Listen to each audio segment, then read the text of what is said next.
Hello everyone, welcome back. मैं प्रगति सिंह आज आपको विटामिन डी की कमी से हमारे शरीर पर पड़ने वाले प्रभावों के बारे में जानकारी दूंगी। विटामिन डी की कुछ मात्रा हमारे शरीर में धूप के द्वारा पहुंचती है।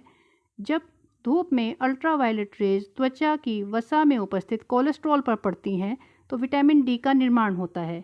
विटामिन डी की कमी से हमारे शरीर में कई रोग हो जाते हैं। रिकेट्स, ऑस्टियोमलेशिया, ऑस्टियोपोरोसिस, टिटेनी और दांतों में विकार। रिकेट्स बड़े शहरों की अंधेरी भीड़ भाड़ वाली गलियों में या ऐसी जगह जहां पर अधिक ठंड, बादल, कोहरा या धुआं रहता है, वहां पर रहने वाले तथा पलने बढ़ने वाले बच्चों को उचित मात्रा में धूप नहीं मिलती है।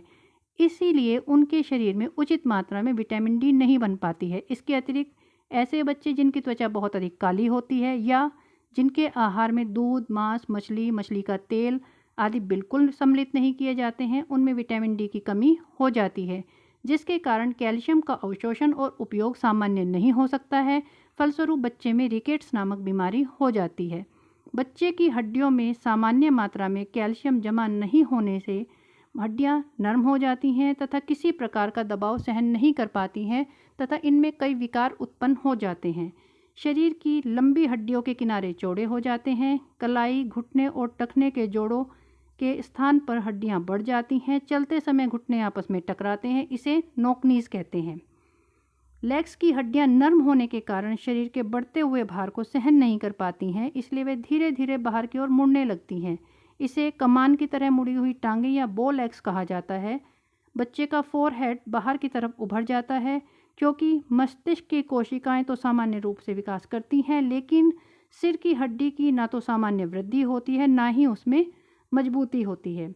सभी रिब्स के सामने वाले किनारे बढ़ जाते हैं तथा वह चेस्ट पर उभरे हुए नजर आने लगते हैं। इसको रिकेट रोजरी कहते हैं। रिकेट्स में उत्पन्न होने वाला एक और विकार है जिसे पिजन चेस्ट कहा जाता है। यह चेस्ट की सामने वाली बड़ी हड्डी के बाहर की तरफ उभरने से होता है। बच्चे की पेल्विस की गोलाई कम हो जाती है।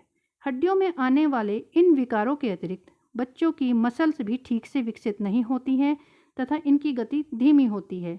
बच्चे का डाइजेशन ठीक नहीं होता है, जिससे उसका पेट निकल जाता है। उसे चलना सीखने में परेशानी होती है। स्वभाव से बच्चा चिड़चिड़ा तथा अधीर हो जाता है। ऑस्टियोमलेशिया यह रोग अधिकतर अडल्ट में होता है। इसकी कमी से अस्थियां कोमल और मुड़ी हुई हो जाती हैं। रीढ़ की हड्डी झुक जाती है।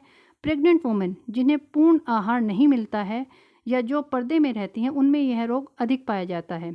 शरीर के भार से श्रोणि हड्डी, लेग्स और रिब्स टेढ़ी हो जाती हैं। श्रोणि हड्डी के टेढ़े हो जाने से नॉर्मल डिलीवरी नहीं हो पाती है तथा अबॉर्शन की संभावना बनी रहती है। दांतों का विकास ठीक नहीं होता है, उसमें काला पदार्थ जमने लगता है। हड्डियां टूटने की संभावना बनी रहती है क्योंकि हड्डियों में डीकैल्सीकरण होना शुरू हो जाता है। ऑस्टियोपोरोसिस यह अधिकतर ओल्ड एज में पाया जाता है। विटामिन डी की कमी से हड्डियों में छेद हो जाते हैं, हड्डियां टूटनी शुरू हो जाती हैं। रीढ़ की हड्डी अंदर धंसने से पीठ में दर्द रहना शुरू होता है। टिटेनी रोग यह बच्चों में पाया जाता है। विटामिन डी का अवशोषण कम होने से टिटेनी रोग होता है।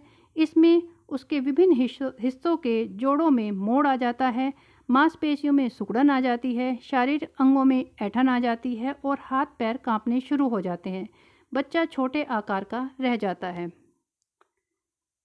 दांतों का विकार शरीर में विटामिन डी की कमी होने से व्यक्ति के दांतों पर भी प्रभाव पड़ता है। दांत खराब होने लगते हैं तथा उसमें कीड़ा लग जाता है। छोटे बच्चों के दांत निकलने में परेशानी होती है, वे देर से निकलते हैं और कई बार सुंदर और सीधे भी नहीं होते हैं। दैनिक आहार में विटामिन डी की प्रस्तावित मात्रा। शैशव अवस्था व स्कूल जाने वाले बच्चों के लिए प्रतिदिन 400 से 800 इंटरनेशनल यूनिट मात्रा प्रस्तावित की गई है। अडल्ट में 400 इंटरनेशनल यूनिट विटामिन डी की मात्रा आवश्यक होती है।